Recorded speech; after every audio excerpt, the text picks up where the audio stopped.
मध्य प्रदेश की सियासत में एक बार फिर तलवार तन गई है। विधानसभा के बजट सत्र में सत्ता पक्ष और विपक्ष दोनों दो दो हाथ करने को तैयार हैं। 10 मार्च से 24 मार्च तक चलने वाले सत्र में सिर्फ 9 बैठकें होंगी। 6 दिन अवकाश रहेगा। 12 मार्च को सरकार अपना बजट पेश करेगी। सत्र को लेकर सत्ता पक्ष और विपक्ष दोनों ने वार और पलटवार की पूरी तैयारी कर रखी है। विपक्ष सरकार को चुनावी वादों पर घेरने की तैयारी में है। पीसीसी चीफ जीतू पटवारी का कहना है कि विपक्ष सरकार से इस कार्यकाल के सिर्फ 5 काम पूछेगा और सरकार की 500 नाकामियां गिनाने को तैयार है। वो सरकार पर विपक्ष की आवाज दबाने, विकास कार्यों में भेदभाव के आरोप भी लगा रहे हैं। करप्शन और क्राइम पर भी वो सरकार को कटघरे में खड़ा करने के संकेत दे रहे हैं। मोहन यादव जी सिर्फ 5 उपलब्धि बता दें इस 1 साल के उनके कार्यकाल की, नहीं तो मैं 500 उनकी अकर्मण्यता बताऊंगा उनको चिट्ठी लिख के कि इस 1 साल में आपके ये घटनाएं घटी मध्य प्रदेश के। भारतीय जनता पार्टी लोकतंत्र की मर्यादाओं को मानती ही नहीं है। भारतीय जनता पार्टी की सोच अलोकतांत्रिक है। सदन बजट सत्र चलता है कम से कम 30-30, 35-35, 40-40, 45-45 दिन। उसको इन्होंने 9 दिन पे लाके टिका दिया। सरकार जब बजट का आवंटन करती है तो अपने विधायकों को 15-15 करोड़ देती है और विपक्ष के विधायकों को 0। ये अजब और गजब मध्य प्रदेश और कानून व्यवस्था तो समझ लो है ही नहीं यार। 9 मार्च को कांग्रेस विधायक दल की बैठक है जिसमें विपक्ष अपनी रणनीति तय करेगा। वहीं सत्ता पक्ष ने भी पहले से ही पलटवार की तैयारी शुरू कर दी है। सीएम डॉक्टर मोहन यादव विधायकों से बात कर पलटवार की रणनीति समझा चुके हैं। सत्ता पक्ष का कहना है कि कांग्रेस हमेशा सरकार को लेकर भ्रम फैलाती रही। सदन में हंगामा किया जाता रहा है। कांग्रेस इस बार भी सिर्फ हंगामा खड़ा करने की कोशिश में है। अगर वो विधायी तरीके से सामने आती है तो सत्ता पक्ष हर सवाल का जवाब देने को तैयार है।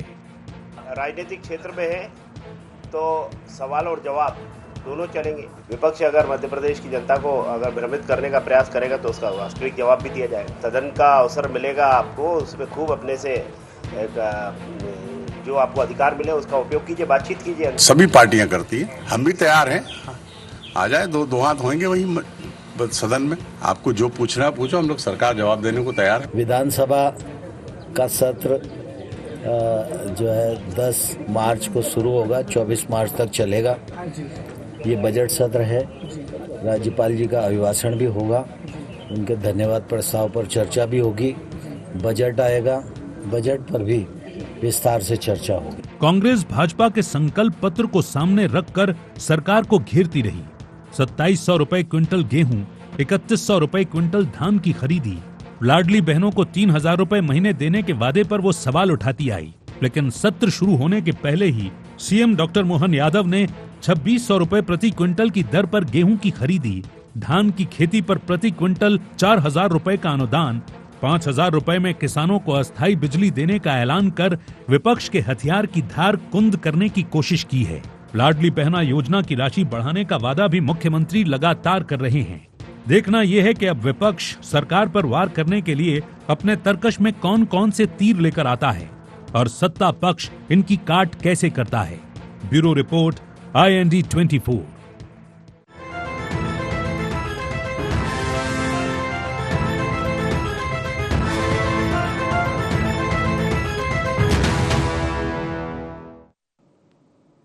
नमस्कार, स्वागत है आपका। मैं हूं आपके साथ प्रशिता शर्मा। आप देख रहे हैं IND एजेंडा।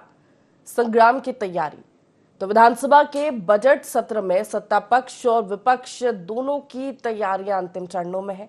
दो हाथ करने को दोनों ही राजनीतिक दल तैयार है। 10 मार्च से 24 मार्च तक ये सत्र चलने वाला है, लेकिन इसमें सिर्फ 9 बैठकें होने वाली है, बाकी दिन अवकाश रहेगा। सबसे पहले तो सत्र की अवधि को लेकर ही सवाल उठाए जा रहे हैं विपक्ष की ओर से कि सत्र इतना छोटा क्यों है, जनता से जुड़े मुद्दे हम उठा नहीं पाएंगे। दूसरी तरफ सत्ता पक्ष की भी पूरी तैयारी है विपक्ष पर पलटवार करने में। विपक्ष के कई सवाल हैं। सरकार से 5 सवाल पूछे जा रहे हैं, 5 काम पूछे जा रहे हैं और 500 नाकामियां गिनाने की बात पीसीसी चीफ कर रहे हैं। तो इस बजट सत्र को लेकर, बजट भी आने वाला है तो कई मायनों में महत्वपूर्ण ये सत्र होने वाला है। दोनों ही दलों की किस तरह की तैयारियां है, कौन किस पर भारी पड़ने वाला है, तमाम सवाल है, चर्चा करेंगे। जान लेते हैं उसके पहले एजेंडा के पॉइंट्स क्या है। बजट सत्र के लिए कौन कितना तैयार। कांग्रेस की चुनौती स्वीकार करेगी सरकार? विपक्ष को कौन से 5 काम गिनाएगी सरकार? विपक्ष के 500 सवालों में कितना दम? इन्हीं मुख्य सवालों के साथ चर्चा की शुरुआत करेंगे। खास पैनल हमारे साथ जुड़ गया है, परिचय सबसे पहले आपका करा देते हैं। हमारे साथ कांग्रेस से प्रवक्ता जितेंद्र मिश्रा जी जुड़ गए हैं, चर्चा में शामिल होंगे। मध्य प्रदेश भाजपा से प्रवक्ता पंकज चतुर्वेदी जी हमारे साथ जुड़ गए हैं।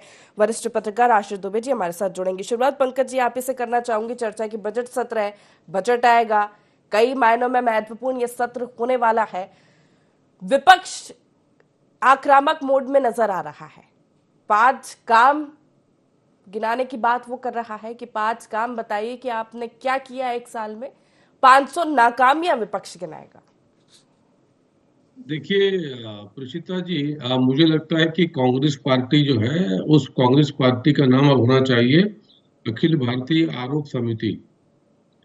और आरोप भी निराधार, असत्य और अनर्गल आरोप।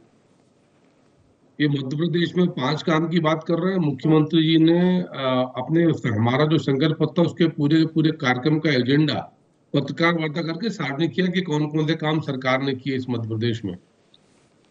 ये वो लोग इसी तेजा जी जिनकी सरकार में मध्य प्रदेश में बंटाधार सरकार हुआ करती थी। मध्य प्रदेश की प्रति व्यक्ति आय 11,000 रुपए हुआ करती थी, जो बढ़कर अब 1,40,000 रुपए है। मध्य प्रदेश की जो पर कैपिटा इनकम 140 बढ़ गई, इसको हमको लेकर डबल करना है। मध्य प्रदेश का जो बजट था वो 23,000 करोड़ का बजट होता था, इस बार का बजट 4,00,000 करोड़ का बजट होने वाला है। और सबसे ऐतिहासिक तथ्य कि जब से भारतीय जनता पार्टी का सेवा काल आया 2003 से, तब से लेके आज तक कभी भी मध्य प्रदेश ने जो कर्ज की जीडीपी कर्ज का रेशो जो 25-30% के आसपास उसको क्रॉस नहीं किया। और आज तक एक दिन नहीं है जब ओवरड्राफ्ट मध्य प्रदेश ने किया हो। कभी भी हमने कांग्रेस के समान विलाप नहीं किया कि हमारा तो खजाना खाली, जैसे कमलनाथ जी कहते थे।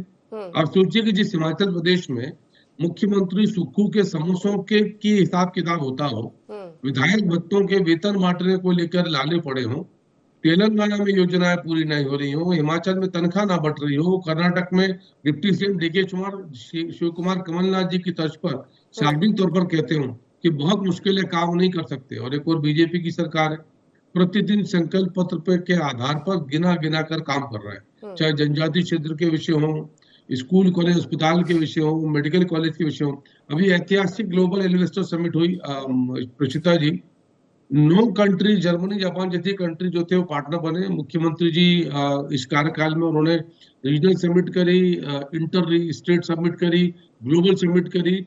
और उस समिट के नतीजे में देखा कि ऐतिहासिक रूप से 30,00,000 करोड़ का जो मध्य प्रदेश की जीडीपी अभी 15 लाख करोड़ के आसपास की है, लगभग उसके डबल के एमओयू साइन हुए हैं। 6 नए ग्रुप तैयार किए गए हैं जो उन एमओयू का सेग्रीगेशन यानी उनकी छटाई कर रहे हैं। कौन सा अधिकारी कहाँ बातचीत करेगा उसके ऊपर काम कर रहे हैं।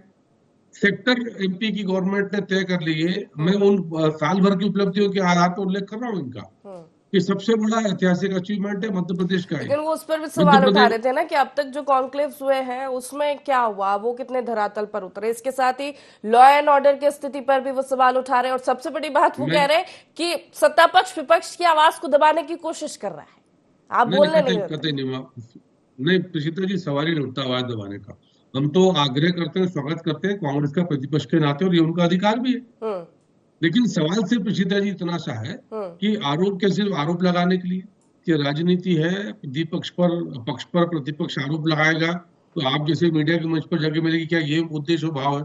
आप देखिए कि कांग्रेस के आरोप, ये ना आरोपों की बात ही नहीं कर रहा मैं तो कांग्रेस के उस, जिसे मैंने कहा कि आरोप लगाने का काम करते हैं, 2003 से लेकर तक सिर्फ आरोप और आरोप, और जनता की अदालत ने उसको हमेशा अस्वीकार किया। आप देखो तो मध्य प्रदेश कैसा था, बीमारू से विकसित तक की यात्रा यूं ही संभव है।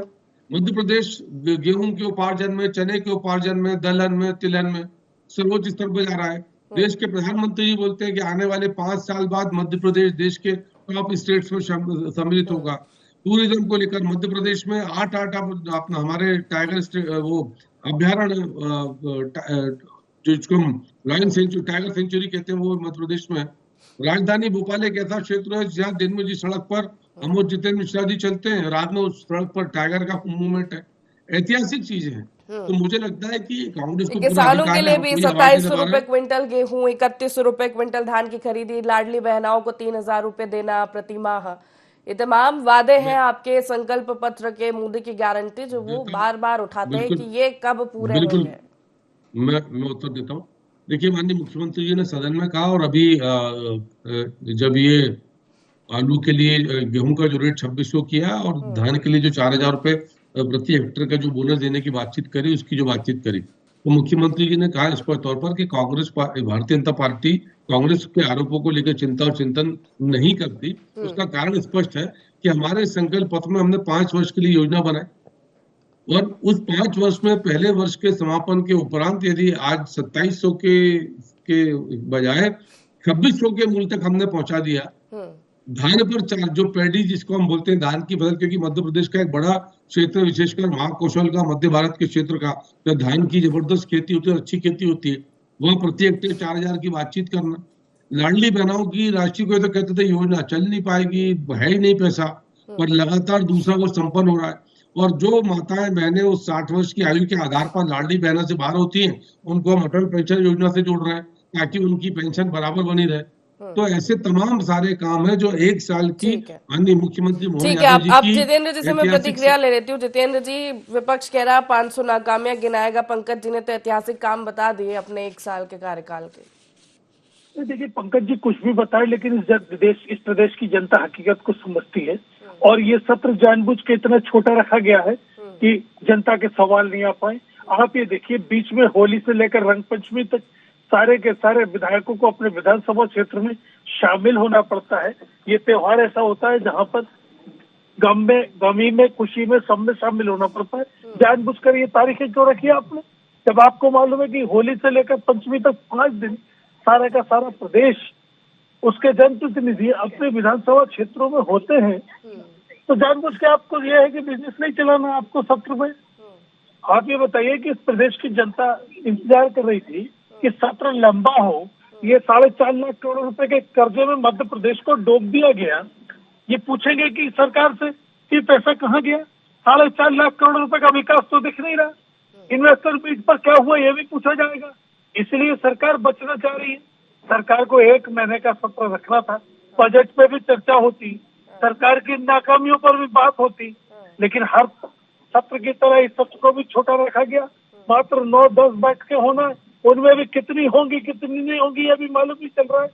इसलिए इस सत्र को लेकर के सरकार डर गई है, क्योंकि इन्वेस्टर जितेंद्र जी, वो भी हंगामे की भेंट चढ़ जाएंगे क्या? वो 9 दिन जिनमें बैठकें होनी है, बजट आना है और फिर बजट पे चर्चा होनी है। जितेंद्र जी, हाँ, निश्चित तौर पर आप ये बताइए कि इतने कम और इतने छोटे सत्र में, जिसमें कि कम बैठकें आयोजित होगी, जनता को लेकर के क्या सवाल पूछे जा सकते हैं? इसका मतलब साफ है कि सरकार नहीं चाहती कि ज्वलंत मुद्दों पर बहस हो विधानसभा के अंदर, इसलिए छोटा सत्र रखा गया। हमें ये बताइए कि आप रोजाना, कल भी आपने हजारों करोड़ रुपए का कर्जा लिया, 15 दिन में 2-2 बार कर्ज ले रहे। सरकार की वित्तीय स्थिति का भी तो आकलन करना पड़ेगा कि पैसा जा कहाँ रहा है। आप देखिए, एक सिपाही के यहाँ 52 किलो सोना निकलता है, 2.5 क्विंटल चांदी निकलती, करोड़ों रुपए निकलते हैं। भारतीय जनता पार्टी के एक विधायक का छापा पड़ता है, क्विंटलों सोना निकल रहा है, उसके बाद नगद रुपए निकल रहे हैं। ये भारतीय जनता पार्टी के पूर्व विधायक है। इसलिए सरकार समझ गई है कि इस बार विपक्ष सरकार को घेर देगा, इसलिए सरकार जवाबों से भागने का काम कर रही है, सवालों से भागने का काम कर रही है। मैं फिर पूछ रहा हूँ कि इन्वेस्टर समिट 6-7 इन्वेस्टर समिट हुई प्रदेश में, उसको लेकर के सवाल पूछे जाएंगे। हजारों करोड़ रुपया इस प्रदेश का आपने विज्ञापनों पर खर्च कर दिया। आप ये बताइए कि कितना पैसा यहाँ पर आया, कितने MOU साइन हुए। लगातार 20 सालों से हम देख रहे हैं कि आप लगातार जनता के सामने झूठ बोलते जा रहे हैं। ये तो 7वीं इन्वेस्टर मीट थी ना। अब तो सवाल बनता है विपक्ष का आपसे कि आप कहाँ पहुंचे, कहाँ नहीं पहुंचे। वो तो ये कह रहे हैं कि आपने हमें बीमारू राज्य पकड़ाया था, अब जाके वो विकसित राह पर चला है। आप सिर्फ आरोप लगाने का काम कर रहे हैं, विपक्ष में है और बार बार चुनाव में जनता आपको जवाब देती है। पछता इसकी कोई ये जवाब नहीं होता है। सवाल इस बात का 30,000 करोड़ रुपए के कर्जे में मध्य प्रदेश था, आज 4.5 लाख करोड़ रुपए के कर्जे में मध्य प्रदेश को डुबो दिया। मध्य प्रदेश की विद्युत व्यवस्था के क्या हाल है आपने देखा। लगातार निजी क्षेत्रों से बिजली खरीदी जा रही है, बिजली की यूनिट थी उनको बंद करने का काम किसने किया? आपकी सरकार में हुआ है। एक भी यूनिट की बिजली का उत्पादन मध्य प्रदेश में नहीं बढ़ाया गया। सारणी का पावर प्रोजेक्ट खत्म करने के कगार पे आ गया है। जो ऑयल मिल थी उनको भी बर्बाद कर दिया गया इस प्रदेश में, और आप कह रहे हैं आपने जनता ने आपको वोट नहीं दिए। ये भारतीय जनता पार्टी का सवाल हो सकता है, एक एंकर का सवाल नहीं हो सकता है प्रतिष्ठा जी। नहीं, कहना क्या चाहते हैं जितेंद्र जी आप? मैं ये कहना चाहता हूँ कि सत्र बड़ा होता, सदन की बैठकें ज्यादा होती तो विपक्ष के सवाल पूछे जाते, लेकिन जब सरकार का मन नहीं है तो सत्र छोटा किया गया, बैठकें कम की गई। और त्योहार के सीजन में जबकि सारे जनप्रतिनिधि अपनी विधानसभा में जाते हैं उस समय ये सत्र रखा गया। ये कहना चाहता हूँ। ये मतलब जानबूझ के सरकार चर्चा नहीं करना चाहती है, जानबूझ के सरकार चर्चा से भाग रही है। पंकज जी जवाब दे दीजिए। देखिए प्रीतिका जी, मैंने कहा था ना कि कांग्रेस खाली झूठे आरोप लगाने में विश्वास करती है। अभी पिछला सत्र था, इसी सत्र में विधानसभा के आदरणीय अध्यक्ष नरेंद्र सिंह तोमर जी ने रात को 9:30 10 बजे तक लगातार विधानसभा चलाई। माननीय मुख्यमंत्री जी ने उस पर सहमति दी, सदन ने सहमति दी, सत्ता पक्ष ने कहा कि खूब चर्चा कराई आप तो, और अध्यक्ष जी ने व्यवस्था दी, पक्ष ने स्वीकृति दी, प्रतिपक्ष ने बातचीत करी। तो जिस विधानसभा में पिछले सत्र में भरपेट चर्चा करी हो कांग्रेस के लोगों ने, फिर भी कुछ सिद्ध नहीं कर पाया। इनमें आपस में द्वंद्व संघर्ष है प्रशिता जी। ये तय नहीं कर पा रहे कि मध्य प्रदेश कांग्रेस पार्टी का सदन में नेता जितेंद्र पटवारी के निर्देश पर चलेंगे, प्रमुख सिंह के निर्देश पर, आधे इधर आधे उधर, यानी आधे पटवारी समूह आधा सिंगार समूह। तय नहीं कर पाते कांग्रेस है कहाँ। वो तो कह रहे हैं कि आप डरे हुए हैं, आपसे इन्वेस्टर समिट पे चर्चा करनी है, सवाल करने हैं। अब तक जो कॉन्क्लेव हुए उनका क्या हुआ? धरातल पर ब्रांडिंग में आपने पैसा लगा दिया जनता का, आप चर्चा ही नहीं करना चाहते क्योंकि आपके पास जवाब नहीं है। नहीं प्रचिता, इनको पीड़ा इसी बात की है कि मध्य प्रदेश का नाम क्यों हो रहा है। मध्य प्रदेश जब भी ग्लोबल ब्रांड बनेगा, हमारे राज्य का नाम और प्रचार प्रसार होगा, इनके पेट में दर्द होगा। क्योंकि इनकी पीड़ा प्रचिता ये है कि जो मध्य प्रदेश की उपलब्धियों का जो श्रेय है वो भाजपा के माथे पर उसका तिलक ना लगे। रोक कैसे पाओगे आप? हम बराबर सेवा कर रहे हैं तो जनता अवसर दे रही है। ये आज कर्ज की बात कर रहे थे, मध्य प्रदेश का जो जीएसडीपी है 15 लाख करोड़ के आसपास का जीएसडीपी है, उसका 3.5% कर्जा, और अभी इस वित्तीय वर्ष तक हम ले सकते हैं 31 मार्च तक, और अभी कर्जा मिलाकर 43,000 करोड़ का कर्जा मध्य प्रदेश के ऊपर है। यानी लगभग 20 लाख हजार करोड़ की पात्रता वित्तीय वर्ष में नियम के आधार पर अभी शेष है। और मैंने तो उदाहरण गिनाया कि ऐतिहासिक है कि मध्य प्रदेश में 20-22 साल में बीजेपी के सेवा काल में एक दिन ओवरड्राफ्ट नहीं हुआ।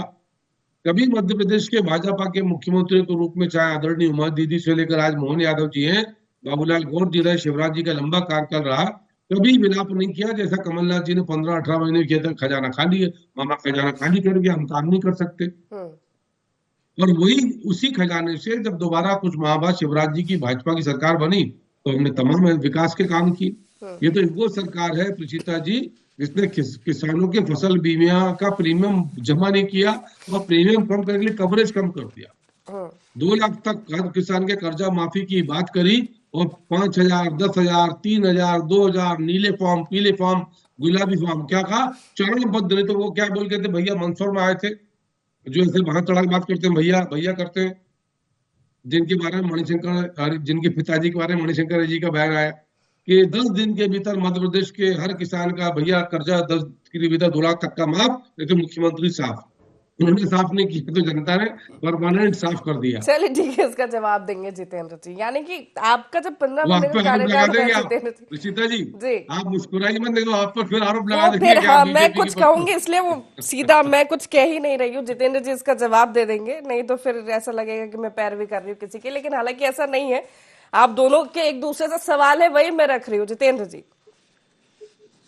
देखिए प्रशिता, सबसे पहली चीज तो जो पंकज जी बोल रहे थे वो जो सुनाई नहीं दिया, इसलिए बिल्कुल विनम्रता के साथ आप दोहरा दीजिए क्या सवाल है। लेकिन हमारा कहना यही है कि सरकार को लंबा सत्र चलना चाहिए क्योंकि जनता के बहुत सारे सवाल होते हैं तो विधानसभा सत्र में ही जवाब आ पाते हैं। क्योंकि सड़क पर अगर हम संघर्ष करते हैं तो गिरफ्तार कर लिया जाता है, हमारे विधायक अगर सदन में बात करते हैं तो आपने देखा मार्शल से बाहर फिकवा दिया जाता है। ये विधानसभा की स्थिति है, आगे सवाल कब पूछे जाते हैं, इसलिए सत्र को बड़ा करना। कि कांग्रेस की समस्या कुछ और है, कांग्रेस गुटों में बटी हुई है, समझ नहीं आ रहा है कि नेता किसकी सुने। दो अलग अलग गुट है, जीतू पटवारी का अलग है, उमंग सिंगार का अलग है। करना क्या है समझ में नहीं आ रहा है, सरकार से क्या सवाल पूछेंगे, आप आपस में उलझे हुए हैं। जब आपकी 15 महीने की कांग्रेस की सरकार रही तब आपने किसानों के लिए कुछ नहीं किया, सिर्फ छलावा किया। ये पंकज जी का कहना था, जितेंद्र जी है। हाँ, बिल्कुल समझ गया मैं। अगर कांग्रेस गुटबाजी में बटी होती तो 1.5 लाख वोटों की जीत गुजरी में शिवराज सिंह की 13,000 में समिट के कैसे आती। ये गुटबाजी नहीं है, एकता का परिणाम है। विजयपुर में आपने देखा सारे सरकारी संसाधन धनबल बाहुबल का उपयोग करने के बाद भारतीय जनता पार्टी की सरकार चुनाव हार जाती। अगर गुटों में बटी हुई पार्टी होती। 9 बैठकें तो होंगी जितेंद्र जी, अब ये 9 बैठकों में 500 नाकामियां क्या होंगी वो थोड़ा सा बता दीजिए अब आप। देखिए, हम पंकज जी से मेरा सवाल था आपके 5 काम क्या होंगे, विपक्ष पूछ रहा है तो उन्होंने ऐतिहासिक काम गिनवा दिए थे। अब आप बता दीजिए सरकार की नाकामियां क्या पूछा जाएगा कि इन 1 साल का जो आपका कार्यकाल है इसमें आप बता दीजिए। आपने किसान से वादा किया था कि 2700 रुपए कुंटल में धान खरीदेंगे, 6,000 सोयाबीन की बात की गई, 3,000 लाडली बहना की बात की गई थी। उसको लेकर के आज 1 साल हो गए, आपकी नीयत क्यों नहीं दिख रही, आपकी इच्छा शक्ति नजर नहीं आ रही है, इसीलिए आप इससे भागने का काम कर रहे हैं। 4.5 लाख। लेकिन सत्र से पहले 2600 रुपए प्रति क्विंटल की दर पर गेहूं की खरीदी, धान की खेती पर प्रति क्विंटल 4,000 रुपए का अनुदान, 5 रुपए में किसानों को अस्थायी बिजली देने का ऐलान ये किया है सीएम डॉक्टर मोहन यादव ने। नहीं, देखिए 2700 रुपए क्विंटल में आपने गेहूं की बात की थी, आज आपने 2700 रुपए की घोषणा कर देते, हम इस चैनल पर बैठ करके आपकी प्रशंसा कर रहे होते। आज 3100 रुपए क्विंटल धान की बात कर लेते आप। देखिए, आंकड़ों की बाजीगरी नहीं चलेगी कि धान पे बोनस देंगे, ये करेंगे, नहीं। 3100 रुपए क्विंटल की घोषणा करना पड़ेगी। वो किसानों से आपने वादा किया था। 6,000 रुपए सोयाबीन के लिए आपने वादा किया था। ठीक है, शायद जितेंद्र जी की आवाज कट गई है, इसका जवाब मैं ले लेती हूँ। जो आपने वादे पंकज जी किए हैं संकल्प पत्र में, मोदी की गारंटी बताई, उन्हें आपको पूरा करना पड़ेगा। तो हम मना क्या कर रहे हैं? हमने तो पूरा करना प्रारंभ कर दिया। जो 2700 रुपए का गेहूं का मूल्य 5 वर्ष के लिए का था, 1 साल के भीतर 2600 पर लेकर आ गए। कांग्रेस के समय क्या था, धान के ऊपर प्रति हेक्टेयर 4,000 का बोनस मध्य प्रदेश की सरकार दे रही है। मध्य प्रदेश में लाडली बहनाओं को 1,000 रुपए प्रारंभ किया, 1,250 रुपए दे रही, 3,000 तक लेकर जाएंगे। मुख्यमंत्री जी ने फिर दोहरा, ये योजना तो 5 वर्षों के लिए है ना। तो 5 वर्ष में यदि 1 वर्ष में हमारी उपलब्धियां 50% से अधिक हो, संकल्प पत्र के जो हमारे बिंदु थे उसके लगभग हम 30% से अधिक बिंदुओं को पूर्ण कर चुके हो, तो उसमें कांग्रेस को आपत्ति। हमने इसलिए कहा प्रशिता जी कि कांग्रेस के ना तो आवाज दबाना चाहते, ना कांग्रेस को रोकना चाहते, वो अपनी बात करे। हम तो आग्रह कर रहे हैं कि सदन में आना तो तय करके आना कि जितेंद्र पटवारी कांग्रेस की हैं कि उमंग सिंगार कांग्रेस अवधि आपने इसलिए कम कर दी कि आप नहीं चर्चा करना चाह रहे। 9 दिन क्यों बीच में अवकाश था, आपने क्यों क्या? सड़क पर हंगामा करेंगे तो फिर गिरफ्तारी हो जाएगी, तो फिर कहाँ जवाब लेंगे आपसे? नहीं तो प्रशिता जी, ये सड़क पर हंगामा करने के लिए इनके पास पूरा और वर्ष पड़ा है ना। आज हंगामा करें, सड़क पर कोई मना कर रहा है क्या? ये खुद ही सदन के कार्रवाई के समय आपने, क्योंकि इनको कार्यकर्ता मिलते नहीं, तो विधानसभा सत्र के बहाने जो नेता वेता भोपाल इनके इकट्ठे हो जाते हैं, तो उस बहाने आंदोलन की कॉल कर लेते हैं। आंदोलन का कहाँ शुरू होता है? कांग्रेस का जो इनका कार्यालय है शिवाजी नगर में, वहां से छत्रपति शिवाजी महाराज की प्रतिमा तक लगभग 300 मीटर बस। उसका प्रभाव आगे पूर्व दिशा में बोर्ड ऑफिस तक नहीं जाता, और पश्चिम की ओर आगे जो प्रकाश तरण पुष्कर वहां तक नहीं जा पाता। ये तो मध्य प्रदेश कांग्रेस की स्थिति है। तो जिनका प्रभाव 300 मीटर के क्षेत्र में सीमित हो मध्य प्रदेश में, अपने कार्यालय के आसपास, वो क्या राजनीति करेंगे, क्या चर्चा करेंगे? और हम तो आग्रह कर रहे हैं कि कोई सत्य तथ्य हो, कुछ प्रामाणिकता हो आरोपों में, तो आओ ना, सदन आपके लिए तैयार है। प्रश्न लगाओ, उत्तर लो, ध्यानाकर्षण लगाओ, शून्यकाल, प्रश्नकाल, सारे काल आपके लिए है। जो 9-10 दिन की कार्यावधि है उसमें कार्रवाई होगी ना। आपको एक दिन राज्यपाल महोदय का भी भाषण है, उसको मना कर दें वो भाषण की प्रक्रिया को, कि साहब कांग्रेस को आपत्ति है, और फिर उसके राज्यपाल महोदय का अभिभाषण पर चर्चा होती है, करोड़ डट के चर्चा। राज्यपाल महोदय वो सब उपलब्धि बताएंगे क्योंकि वो सरकार की रिपोर्ट रखते हैं, सरकार की बात रखते हैं, क्योंकि सरकार तो राज्यपाल के आदेश से चलती है। तो राज्यपाल महोदय बताएंगे सरकार ने क्या किया, सारी उपलब्धि वहां आप चेक करना और फिर अपनी बात रखना, हम उत्तर देंगे। जैसा हमारे मंत्री कहा, लखन पटेल जी ने कहा कि आइए सदन में दो हाथ करेंगे, लोकतांत्रिक रूप से जैसे होता है, आप अपनी बात रखना, अपनी बात करेंगे। ठीक है जितेंद्र जी से इसका जवाब कि पंकज जी का कहना है कि सड़क पर संग्राम करने के लिए आपके पास पूरा साल पड़ा है, करिए 9 दिन अगर सत्र चलने वाला है तो आप आइए सत्र में चर्चा करिए, अपने प्रश्न लगाइए, प्रश्नकाल है, शून्यकाल है, तमाम जो चीजें होती है सत्र में लोकतांत्रिक तरीके से आप चर्चा करिए, सरकार उसके लिए तैयार है। हंगामा करने से कुछ नहीं होगा, यानी कि सीधा सा ये सवाल है कि हंगामा करने से कुछ नहीं होगा। नहीं, देखिए हंगामा करने का मकसद भी नहीं है, मगर जब सवालों के जवाब नहीं मिलेंगे तो क्या होगा। सरकार को हम लगातार श्वेत पत्र की बात करते रहे, आज श्वेत पत्र जारी कर देती कि 7 इन्वेस्टर मीट में कितना पैसा मध्य प्रदेश को मिला है, एमओयू कितने के साइन हुए, धरातल पर कितना उतरा है, उसको लेकर के सरकार की तरफ से कोई जवाब नहीं है। तो हर 15 दिन में कर्जा लिया जा रहा है, उसको लेकर के ये पैसा जा कहा रहा है, मंत्रियों की लग्जरी बंगले में ठीक कराने में जा रहा है, या ये मालूम चले हमें कि हवाई जहाज खरीदने की तैयारी हो रही है, ये भी समझ में नहीं आ रहा है। तो देखिए, अगर जनता के पैसे को खुर्द-बुर्द करने का काम होगा तो निश्चित तौर पर सवाल उठेंगे। अब इसको हंगामा खड़ा करने कह ले या सरकार जो चाहे वो कह ले, लेकिन सवाल इस बात का है, आप भी समझते हैं, लंबा पत्रकारिता का अनुभव आपके पास भी है, आप ये बताइए, मात्र 9 बैठकों में, जिसमें कि त्योहार भी है, 5 दिन लगातार जनप्रतिनिधि अपनी विधानसभा क्षेत्रों में होंगे, क्या सवाल पूछ पाएंगे और सरकार क्या जवाब दे देगी? बिल्कुल, ये तो सवाल रहेगा कि आखिर इतना छोटा सत्र को, लेकिन जितेंद्र जी अब 9 दिन की बैठकें होनी है तो उस बैठक में क्या करने वाला विपक्ष, शायद वो बता देते, आप तो ज्यादा सही होता। चूंकि समय की कमी है, अभी देखने वाली बात होगी कि जो सत्र में संग्राम की तैयारी है वो कितना नजर आता है। दोनों मेहमानों को बहुत शुक्रिया हमारे साथ इस चर्चा में शामिल होने के लिए। तो विधानसभा का बजट सत्र शुरू होने वाला है, 10 मार्च से 9 बैठकें होने वाली है।